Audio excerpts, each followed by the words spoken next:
অন্তর্বর্তীকালীন সরকার তো বিএনপি সহ রাজনৈতিক দলগুলির সমর্থনেই টিকে আছে এবং অন্তর্বর্তীকালীন সরকারের টিকে থাকার সবচেয়ে বড় শক্তিই হচ্ছে রাজনৈতিক দলগুলির সমর্থন। একটা সরকারের সোর্স অফ পাওয়ার কী কী হতে পারে? নির্বাচিত সরকারের সোর্স অফ পাওয়ার থাকে পিপলস ম্যান্ডেট।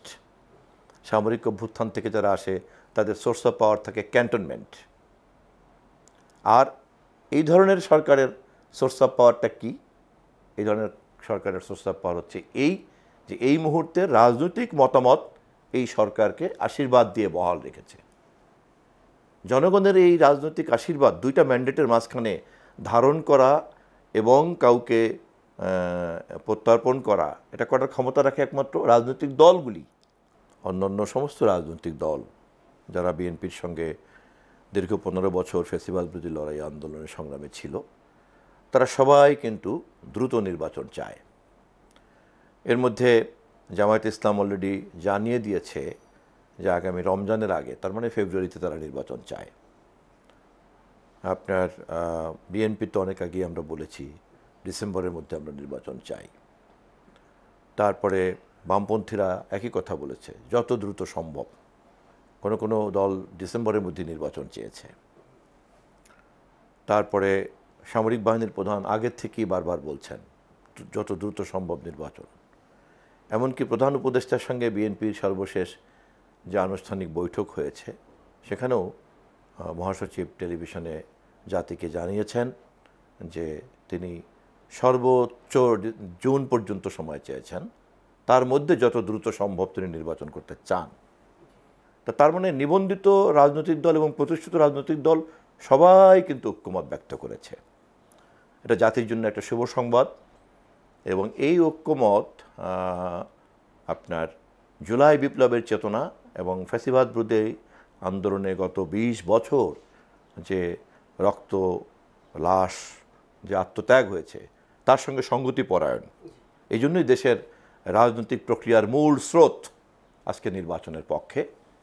বিএনপি প্রধান দল হিসাবে একই সঙ্গে কথা বলেছে যে এই নির্বাচন যাতে অবাধ হয় তার জন্য যে জরুরি সংস্কার সেটা খুব দ্রুত করা উচিত এবং সেই সংস্কারগুলি করার জন্য এত সময় নেওয়ার কথা না, বরঞ্চ সরকারের প্রতি একটা অনুযোগ যে অবাধ নির্বাচন করার জন্য যে জরুরি সংস্কারগুলি তা করতে কেন এত দেরি হচ্ছে। ফলে বিএনপির ব্যাপারে অবস্থান খুব স্পষ্ট যে দ্রুত অবাধ জাতীয় নির্বাচনের জন্য বিএনপির নেতৃত্বে একটি জাতীয় ঐক্যমত এই মুহূর্তে বিরাজ করছে এবং সেই নির্বাচনের জন্য যে জরুরি সংস্কার সে বিষয়ে সকলে একমত এবং তৃতীয়ত হচ্ছে সেই সংস্কার সরকার দ্রুত ঘোষণা করবে বলে বিএনপি সহ সবাই প্রত্যাশা করে। এবং আমরা সকলেই কম বেশি আমরা জানি যে ক্যামব্রিজ অ্যানালিটিকা, তারপরে আপনার মার্কিন যুক্তরাষ্ট্রের নির্বাচন, ব্রিটিশ নির্বাচন থেকে শুরু করে এমনকি ভারতের নির্বাচন, সবগুলি ক্ষেত্রেই একে অপরকে অভিযুক্ত করেছে যে সোশ্যাল মিডিয়া দিয়ে বিভিন্ন দেশের নির্বাচনকে প্রভাবিত করার এই যে ক্ষমতা, এটা কূটনৈতিক যুদ্ধের একটা নতুন মাত্রা যুক্ত হয়েছে।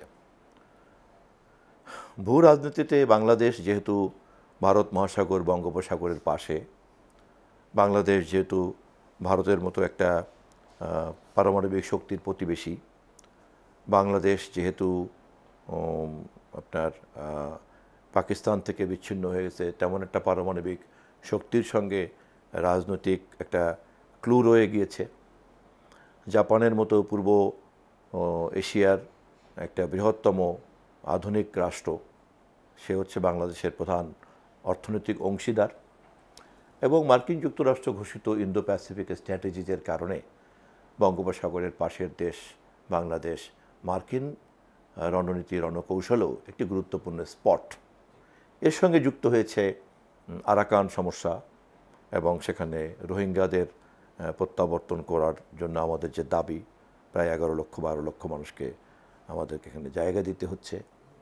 ফলে সব মিলিয়ে আমাদের এখানে আমাদের জাতীয় নির্বাচন এই ধরনের ভূ রাজনৈতিক গুরুত্বের কারণেই নির্বাচনের মধ্য দিয়ে কে ক্ষমতায় আসবে সেটার কারণেই নির্বাচন অতি গুরুত্বপূর্ণ হয়ে দেখা দিবে।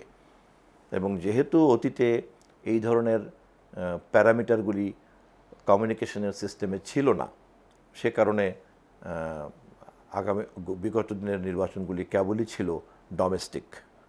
কিন্তু এখন সোশ্যাল মিডিয়ার কারণে এ ধরনের নির্বাচনকেও এই ধরনের স্টেক হোল্ডার্সরা ইনফ্লুয়েন্স করার চেষ্টা করবেন, এটা স্বাভাবিক। ফলে আমরা শুধু আমাদের প্রতিদ্বন্দ্বী না, স্টেক হোল্ডারদের এই সমস্ত মনোযোগকে বিবেচনায় রেখেই আমাদের একটা প্রস্তুতি আমরা গ্রহণ করার চেষ্টা করছি।